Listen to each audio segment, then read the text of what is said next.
Today I'm cooking a beetroot and hazelnut soup, something to warm you up on these winter days. So I'll be using beetroots, obviously, to add a bit of crunch and protein, the hazelnuts, and then just to counteract the earthiness of the beetroot, there'll be some spices, some caraway seeds, chili flakes, and sumac. So the first thing we'll do is we'll heat a little bit of oil. You can use any kind of oil. I use about 1 or 2 tablespoons.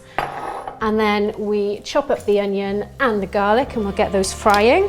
Then we're going to pop them in the oil. Now you should have this oil on at a fairly low temperature. Let's get that all in. Quite a lot of onion, don't worry, it will work in the recipe. Then we're going to take 2 cloves of garlic.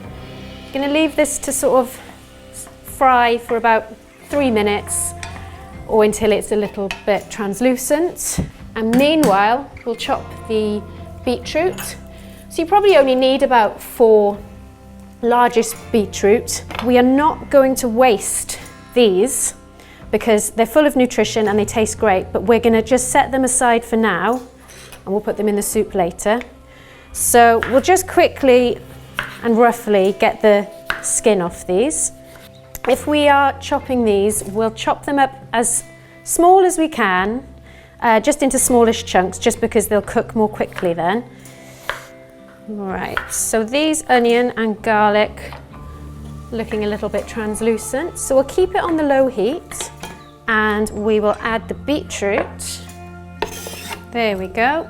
And then we've got, just for a little bit of extra earthy flavour, we put in 2 teaspoons of caraway seeds. Now you can actually crush these if you want to, but you really don't need to because, as I've said, we'll be blending the soup. So this has been cooking for about 10 minutes. I'm now going to add the hot vegetable stock. So we've got 750 mils of this here, just like that. And then I will bring it up to the boil.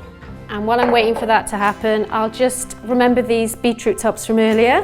I'm just going to give them a bit of a chop and then we'll put them in because they add a bit more flavour and they are full of goodness.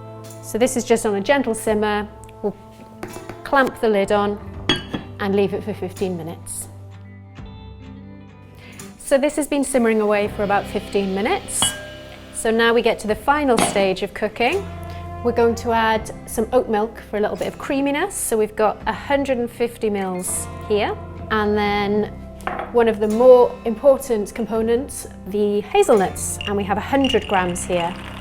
And then keeping it on the same temperature, put the lid on and leave it to simmer for another 5 minutes. Right, so this has been simmering for about 5 minutes. Yep, that is looking good.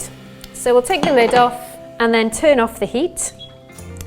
And then we add some spices and seasoning. So here we have some sumac, which is quite a lemony flavoured Middle Eastern spice. It's very similar to lemon juice, so if you can't get any, lemon juice would actually work just fine. So we're just going to take a teaspoonful of that and pop it in. And then for a bit of spice, a teaspoon of chili flakes. So we'll just stir that in, and then just a final bit of seasoning, just a pinch of salt, and a generous grinding of black pepper. If you're like me and you prefer a smoother soup, it's time to do some blending.